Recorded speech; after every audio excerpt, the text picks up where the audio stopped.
오늘 말씀의 제목이 반석에서 터진 생수, 그런 제목으로 한번 잡아봤습니다.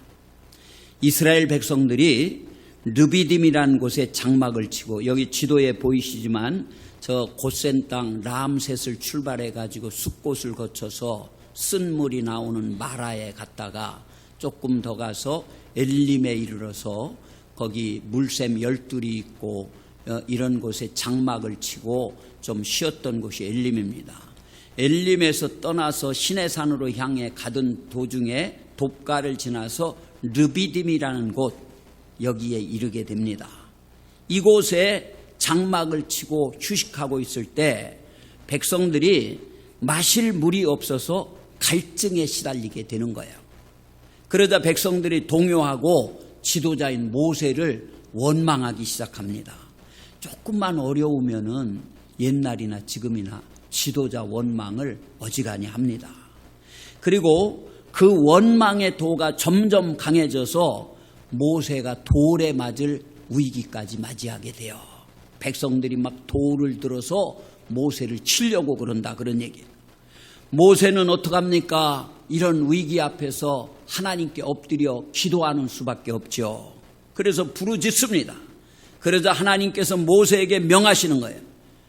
모세야, 너 홍해를 가르던 그 지팡이를 들고 장로들을 대동하고 이 이스라엘 백성들 앞을 지나서 호렙산 반석의 앞에 서라.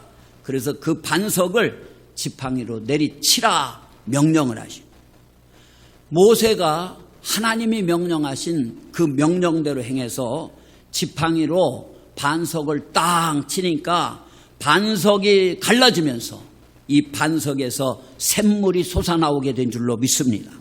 그래서 이 백성들은 목마름을 해결하게 되고 그 기쁨으로요, 아말렉과 싸워서 전쟁에서 크게 승리하는 그런 기쁨을 얻게 되었습니다. 그래서 모세는 그곳을 마사 또는 무리바라고 하였는데, 그 뜻은 물로 인해서 다투고 하나님을 시험하였다라고 하는 그런 의미가 있어요. 현대를 살아가는 모든 사람들은요, 누구나를 막론하고 몹시 목마른 삶을 살아가고 있어요.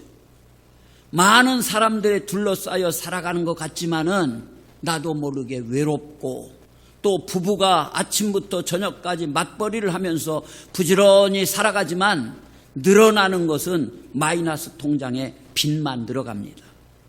우리가 느끼는 경제의 찬바람은 뼈가 시리듯 힘들고 아파요. 정치하는 분들은 대통령을 청문회 증인으로 불러야 된다, 또는 불러서는 안 된다. 당대표는 누가 되어야 한다, 그가 되면 안 된다. 대통령을 탄핵해야 된다, 해서는 안 된다 등으로 민심이 두 쪽으로 쪽 갈라졌습니다.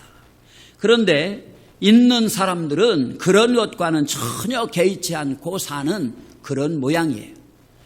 한 벌에 몇백만 원 하는 옷들이 꾸준히 잘 팔리고, 유명 백화점 명품관에 들어가려면은 긴 줄을 서야 된다고 그럽니다.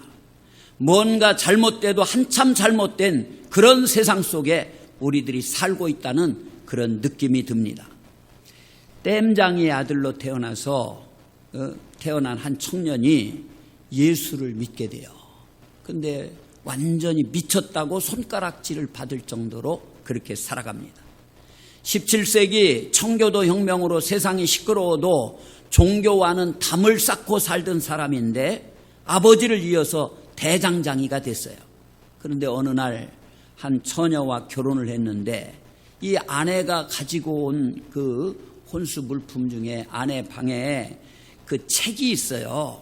그 소유하고 있는 책 중에 종교서적이 있어서 이걸 뽑아서 읽다가 그만 신앙의 감화를 받아서 복음을 깨닫게 돼요. 그때부터 미친 듯이 성경을 읽다가 가슴에 막 불이 붙어가지고 견딜 수 없어서 복음을 전하지 아니하고는 살 수 없어서 나가서 막 전도를 합니다. 이렇게 전도자가 됐는데 나가서 주 예수를 믿으십시오. 그리하면 여러분의 집이 구원을 받습니다. 이러면서 길거리에서 설교를 했다는 제목으로 32살의 나이로 그만 12년형의 감옥살이를 하게 됩니다. 그러나 44세의 나이로 감옥에서 나와 자유의 몸이 되었으면서도 또 전도를 하다가 감옥에 들어가서 썩게 되었는데, 그곳에서 그는 성령의 감동을 받아 후세에 남길 글을 쓰게 되었는데, 그것이 바로 철로역정이라고 하는 그런 책이에요. 존 버년 이야기입니다. 그는 인생의 황금기를 냄새나고 음습한 감옥에서 보냈지만 청교도 문학의 꽃이요 영국 최초의 소설로 손꼽히는 부르의 명작을 후세에 남기게 되는 거예요. 이 책은 그리스도인에게 놀라운 신앙의 축복과 또 역경과 그 역경을 이겨내는 지혜로 가득 찬 책임은 두말할 것도 없는 그런 것입니다. 또 불신자들에게 신앙의 길을 안내하고 구원의 비밀을 가르쳐주는 그런 책임을 알 수 있어요. 그러나 뭐니 해도 철로 역정이 우리에게 가르쳐주는 가장 중요한 진리는 하늘로 가는 역경과 승리의 여정, 다시 말해서 구원과 함께 이제 신앙 안에서 영적인 세계와 지혜를 새롭게 배우는 새로운 삶의 길이 있다는 거예요. 그 길의 끝에 바로 천국이 있습니다. 가나안이 있는 거예요. 젖과 꿀이 흐르는 도성, 안식이 있다는 사실을 알아야 된다는 거예요. 그러므로 사랑하는 성도님들, 이 광야길은요, 어떤 성도도 면제받을 길이 없는 것입니다. 내가 아무리 이전에 예수 믿기 전에 고난에 고난을 거듭하며 살았다 할지라도 여러분이 예수 믿게 되면 그 고난을 면제받는 것이 아니라 이제 새로이 예수의 사람으로 다듬어지고 새롭게 능력을 덧입는 영적인 사람이 되기 위해서 훈련되어져야 한다는 그런 말씀이에요. 이 광야길에 서서 하나님이 여러분들을 훈련시키시고 이렇게 훈련시키려고 할 때에 기꺼이 훈련을 잘 받으시는 그런 성도님들이 되시기를 주님의 이름으로 축복합니다. 이스라엘 백성들도요, 광야를 지나가고 있어요. 그런데 이 광야를 지나면서 이런 훈련을 받게 되는 거예요. 오늘 우리가 사는 이 시대 이스라엘 백성들이 이 르비딤에서 체험한 하나님의 기적 같은 생수가 너무나도 필요하다고 느껴지게 됩니다. 그래서 오늘 아침에는 반석에서 생수를 내시는 하나님의 손길, 이걸 다시 한번 사랑하는 성도님들에게 소개를 드리려고 그래요.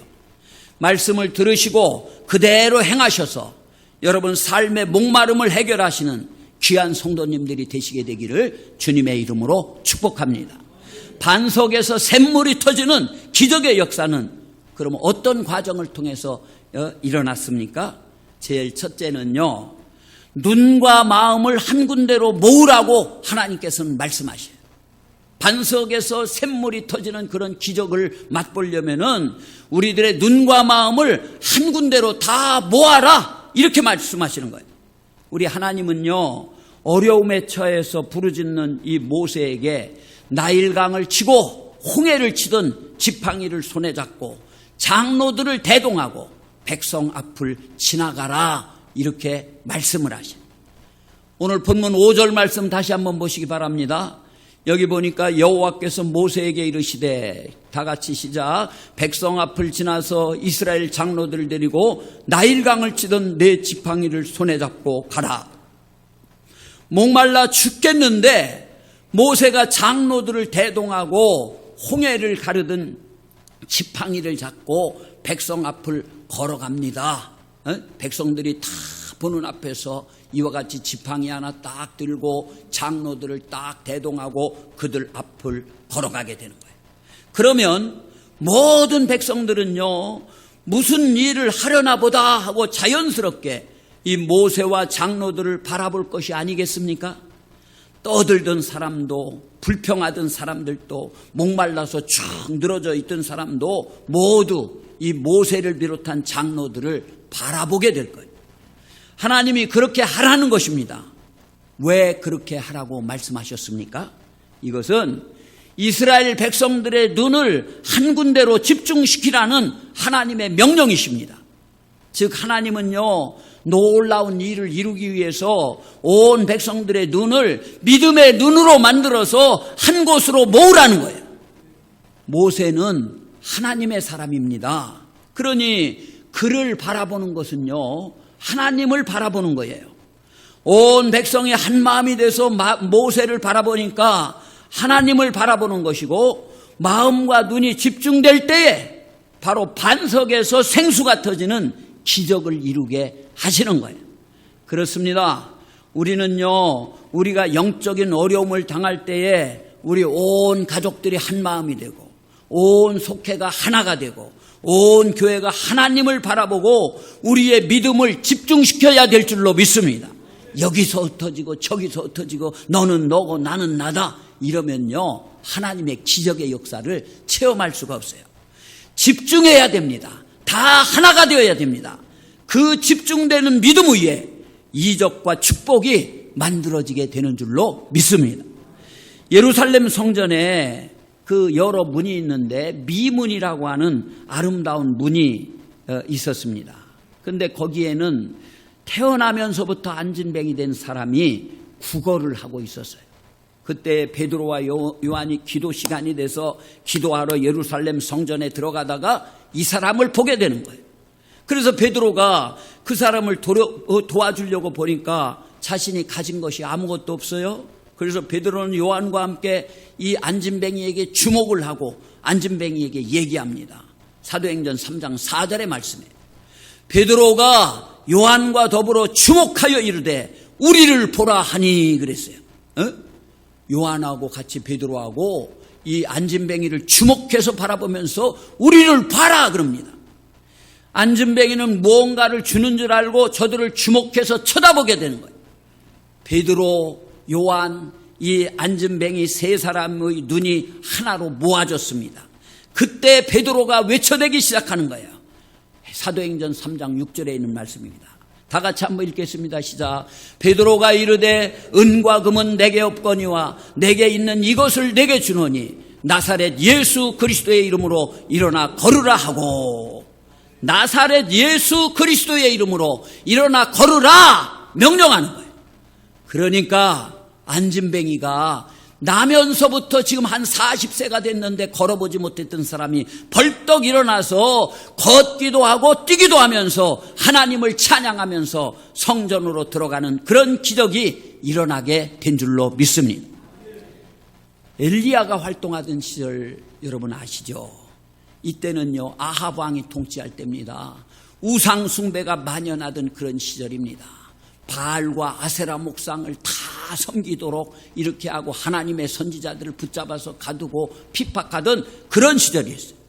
갈멜산에서 살아계신 어떤 신이 참신이고 살아계신 신인지를 찾는 신앙 대결이 이루어지게 됩니다. 바알 선지자들이 애를 쓰고 노력했지만은 아무런 응답이 없었습니다. 이윽고 엘리야의 순서가 되었습니다. 엘리야는 둘러서 있는 이스라엘 백성들을 가까이 나오게 합니다. 전부 내 가까이 나오라 그럽니다. 이제 구경꾼의 자리에서 깨어서 믿음의 눈을 집중하고 하나님을 바라보라는 그런 의미예요. 가까이 나오라는 것. 그리고 그는 12개의 돌, 이스라엘 12지파를 상징하는 12개의 돌을 취해서 무너진 제단, 지금 그 바알과 아세라의 선지자들이 이 제단에서 막 뛰고 자기들 그 종교 의식을 행하고 바알이여 바알이여 이러면서요, 제단이 막 무너져 내렸어요. 그래서 무너진 제단을 다시 쫙 수축을 해요.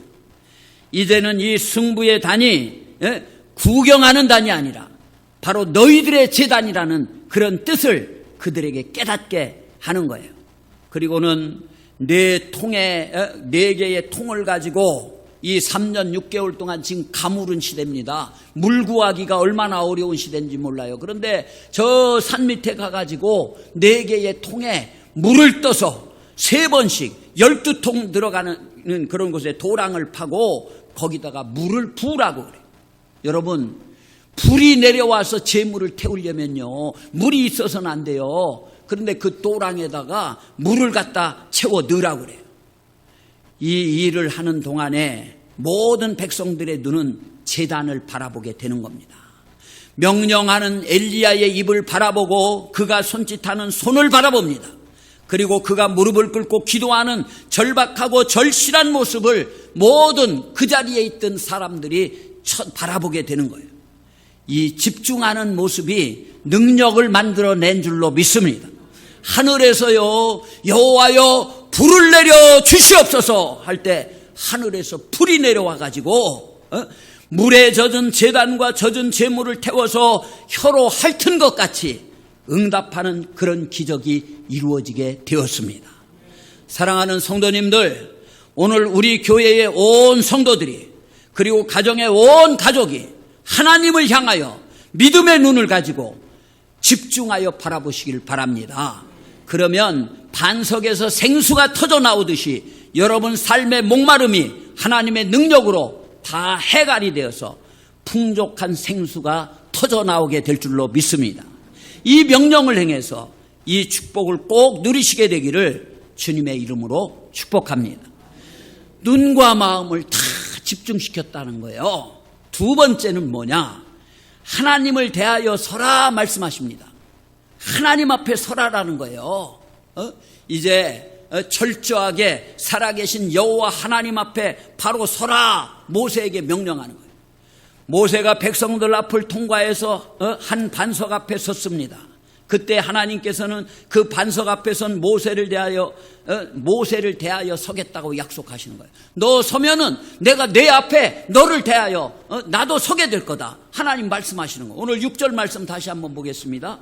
다 같이 읽겠습니다. 시작. 내가 호렙산에 있는 그 반석 의 거기서 내 앞에 서리니 너는 그 반석을 치라. 그것에서 물이 나오리니 백성이 마시리라. 모세가 이스라엘 장로들의 목전에서 그대로 행하니라. 여러분, 이 하나님의 명령은요, 눈만 하나님을 바라보는 것으로 끝나지 않고 모든 백성 전체를 하나님 앞에 세우라는 뜻이고 하나님의 명령이에요. 하나님 앞에 다 서게 하라 그런 얘기예요. 이 명령의 참 의미는 무엇이겠습니까? 우리가 하나님 앞에 선다는 것은요, 하나님 앞에 설 자격을 갖추라는 그런 말씀이에요. 우리 주님이 다시 오실 때 주님의 뜻대로 살지 못한 사람은 바위야 나를 가려라, 산아 나를 덮어라 하고 탄식한다고 하셨어요. 즉 부끄럽고 두려워서 하나님 앞에 감히 서지 못한다는 겁니다. 그런데 모세와 백성들에게 반석 앞에 서신 하나님 앞에 서라고 명하시는 것은 부끄럽고 지금까지 잘못된 죄된 삶을 사는 거 이거 다 정리하고 바로 서라는 그런 명령이신 줄로 믿습니다. 목마르다고 지도자를 비방하고 돌로 치려고 했던 그 자세, 원망하고 불평하는 자세를 바로잡고 하나님 앞에 온 백성이 하나같이 서라는 하나님의 명령이고 당부인 거예요. 어떤 목사님이요, 여자 집사님 댁을 신방을 갔습니다. 근데 안에서 무슨 바스락거리는 소리도 들리고 인기척도 있고 분명히 안에 사람이 있는 기척이 나는데 문을 막 두드려도 대꾸도 없고 문을 열어주지 않습니다. 신방 받기를 거부하는구나 생각한 목사님은 대문에 성경 구절을 써붙이고 되돌아가시게 돼요. 뭐라고 써붙였느냐? 요한계시록 3장 20절 말씀입니다. 볼지어다 내가 문 밖에 서서 두드리노니 누구든지 내 음성을 듣고 문을 열면 내가 그에게로 들어가 그와 더불어 먹고 그는 나와 더불어 먹으리라. 우리 주님의 말씀이에요. 이 구절을 딱 써서 대문에 붙이고 돌아갔어요. 주일날 그 여자 집사님이 목사님에게 인사 대신에 쪽지를 한 장 건네주고 갔다는 거예요. 거기에는 이런 성경 구절이 쓰여 있었다고 그럽니다. 창세기 3장 10절에요. 내가 벗었으므로 두려워하여 숨었나이다. 아담과 하와가 죄 짓고서 하나님이 찾을 때 숨어서 어디 갔느냐 그랬더니 벗었으므로 우리가 두려워해서 숨었습니다. 그랬던 그 구절을 써서 목사님에게 건너줬다는 거예요. 이건 조크예요. 우리가 하나님이 주시는 반석의 생수의 축복을 받으려면요, 하나님 앞에 부끄럽거나 두려워할 존재가 아니라 바르게 설 수 있는 우리를 만들어야 한다는 그런 말씀입니다. 그러니 오늘 아침 우리 모두 하나님 앞에 담대히 설 수 있도록 우리 주님의 이름을 의지하고 나 자신을 성별하는 그런 성도님들이 다 되시게 되기를 우리 주님의 이름으로 축복합니다. 유명한 D.L. 무디 목사님 여러분 아시죠? 이 무디 목사님이 이분이 은혜를 받았어요. 이분이 주님을 알고 굉장한 은혜를 받게 돼요. 거듭난 후에 하나님 앞에서 온전하게 살기를 서약하면서 생활했는데도 자기 삶을 되돌아보면 늘 넘어지는 거예요. 이래서는 안 되겠다 생각한 무디는 산으로 들어가서 기도를 해요. 기도 중에 막 어떤 때는 하늘의 신령한 은혜에 휩싸이기도 했습니다. 하늘의 신기한 복들이 자기 심령에 물밀듯이 쏟아져 내리는 것을 깨닫고 느꼈어요. 그래서 이제는 됐다라고 생각한 무디가 산에서 내려옵니다. 그래서 거기서 이제 산에서 내려와서 집에서 세상에 살다 보니까 그 산에서 받았던 은혜가 한 달을 못 가는 거예요. 또 죄된 생각이 자꾸 자기를 짓누르고 욕심이 앞서고 막 그러는 거예요.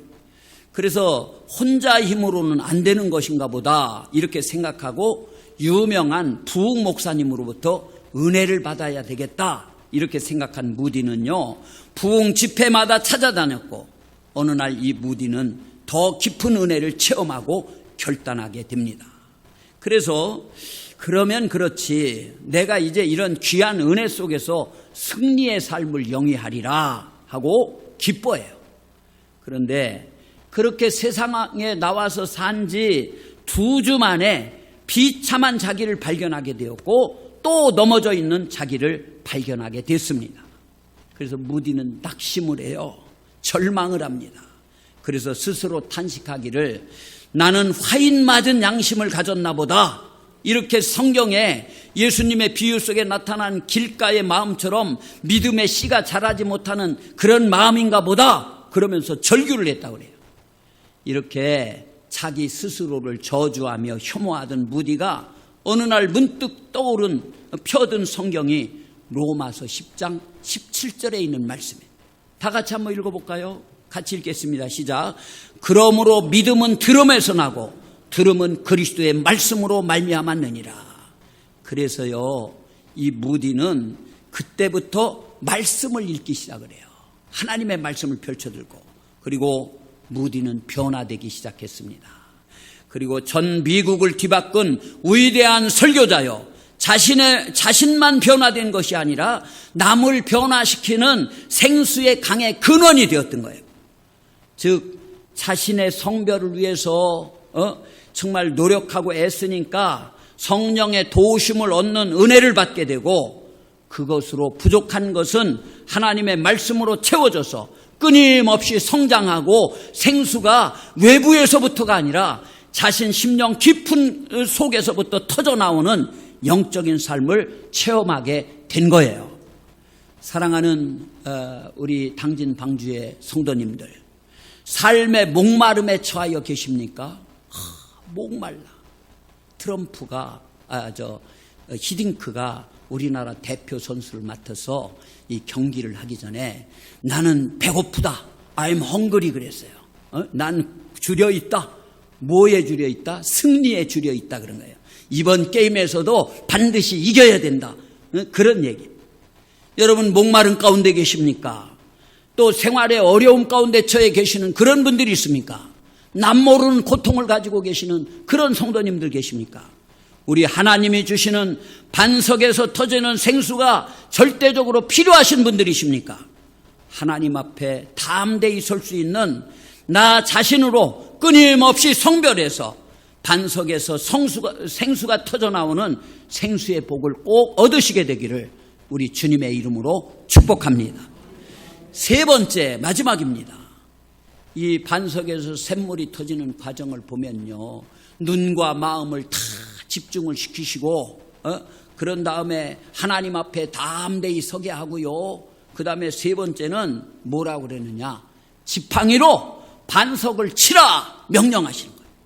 오늘 6절 말씀을 다시 한번 읽어보실까요?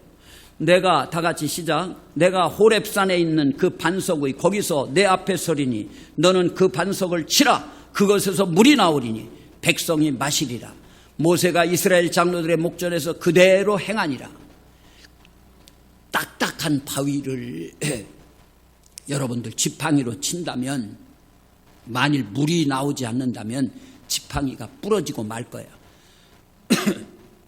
그리고 그 지팡이를 잡은 손이 무척 이게 진동이 느껴져서 아플 겁니다. 그러니 이 일은 쓸데없는 일이고 곤란한 일이었어요, 모세 입장에서. 그런데 모세는 그 하나님의 명령을 그대로 행하는 거예요. 그것은 모세가 그 지팡이로 나일강을 치면은 나일강물이 피로 변하고, 또 홍해를 가리키면은 그 홍해물이 갈라지는 기적을 봤기 때문에 이번에도 이 지팡이가 부러지거나 손이 아프고 끝날 것이 아니라 하나님의 놀라운 기적이 일어날 것을 믿었기 때문에 행한 거예요. 그리고 그 믿음으로 인해서 바위 속에서 그야말로 생수가 터지는 놀라운 기적을 이루게 된 것입니다. 사랑하는 우리 성도님들, 이 모세가 가진 믿음을 여러분들도 꼭 가지시기를 우리 주님의 이름으로 축복합니다.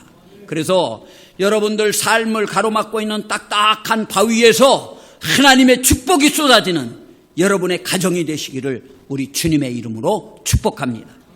오래전 이야기예요. 경북 영덕군 구계리에 김상태 집사님이라는 분이 계셨습니다. 근데 이분은요, 바다에 나가서 고기를 잡는 어부예요. 이분이 다니는 교회가 너무 낡아서 이제 성탄절이 다가오는데 성탄절 헌금으로 교회를 리모델링하고 수리를 할 계획을 가지고 이 목사님이 온 교우들에게 헌금을 당부를 해요. 근데 김 집사님은 이번에 이제 배를 가지고 출어를 하게 되는데 많은 고기를 잡아 이 수리비를 자신이 좀 모두 담당했으면 좋겠다, 이런 생각을 가지고 있었어요. 하나님의 교회, 누구 뭐 다른 사람들 부자도 없고 시골 교회인데 교회가 이렇게 낡았으니 이거 내가 좀 감당했으면 좋겠다, 이런 마음을 가지고 있었어요. 그래서 하나님께 기도하는 중에 목사님을 찾아가서 자신의 마음을 전했습니다. 목사님, 저를 위해서 꼭 좀 기도해 주십시오. 목사님이 교회 수리를 한다고 할 때 누구 보지 않고 제가 좀 고기 많이 잡아서 이걸 좀 다 감당할 수 있게 해달라고 그런 마음이 들었습니다. 목사님 기도해 주십시오. 그랬더니 이 목사님은 꼭 하나님이 축복하실 것이니 믿음으로 추로하라 당부를 했어요. 그런데 놀라운 일이 일어납니다. 이 같이 다른 동네 사람들 같이 고기를 잡으러 가요. 그들도 배를 가지고. 그런데 다른 분들의 그물에는 고기가 없고 자기가 정치망 그 그물을 쳐놨다고 그래요. 그래서 그걸 걷어보니까 아주 그물 가득히 들었는데 방어가요, 벌떡벌떡 뛰는 여기 왼쪽에 있는 저런 방어가 한 번 그물을 올렸더니 2,300마리가 잡혔다는 거예요. 방어는요, 당시에 굉장히 비싼 생선이었다고 그럽니다. 놀란 것은 김 집사님뿐만 아니라 온 동네 사람들이 다 놀랐다는 거예요. 그래서 이 김 집사님은 감사하면서 그동안 자기 진 빚도 다 갚고 나머지 전액을 교회 수리비로 헌금을 했다는 거예요. 믿음의 행동은요, 반석에서 샘이 나게 하시는 하나님이신 줄로 믿습니다. 우리가 믿음으로 행동할 때 반석에서 샘이 나게 그렇게 해주신다는 거예요. 그런데 그 일로부터 약 한 달 후에 김 집사의 그물에 또 하나 걸려든 게 있는데 그게 뭐냐면은 경매로 팔아도 5천만 원은 좋게 받는 5m짜리 커다란 밍크 고래가 또 잡혔다는 거예요. 에? 어쩌다 돌고래가 잡히기는 하지만 이런 밍크 고래가 잡히는 것은 지금까지 없었답니다. 온 동네 믿지 않는 사람들이 자기 집은 관심도 안 가지고 저 김상수 집사 교회 수리하는데 지난번 돈 번을 다 드렸더니 하나님이 축복하시는 거야. 이 동네 사람들이 그렇게 얘기할 정도가 됐다는 거예요. 그래서 그 김 집사는 너무나 기뻐하면서 그 밍크 고래 판 거 전액을 또 교회 건축 헌금으로 하나님 앞에 드려서 교회를 수리하는 것이 아니라 새 교회를 건축했다는 그런 간증이 있어요. 사랑하는 성도 여러분, 반석을 담대하게 친 모세의 믿음을 우리들도 가져야 될 줄로 믿습니다. 그래서 여러분 앞에 문제의 반석이 변해서 그 반석에서 생수가 터지는 축복을 꼭 체험하시게 되기를 주님의 이름으로 축복합니다. 믿음의 눈을 함께 모으고 여러분들 하나님만 바라보십시오. 그리고 하나님 앞에 설 수 있는 나로 성별해 가십시다. 그리고 믿음을 가지셔서 반석을 지팡이로 힘차게 쳤던 이 모세의 믿음을 사랑하는 여러분들도 가지시게 되기를 우리 주님의 이름으로 축복합니다.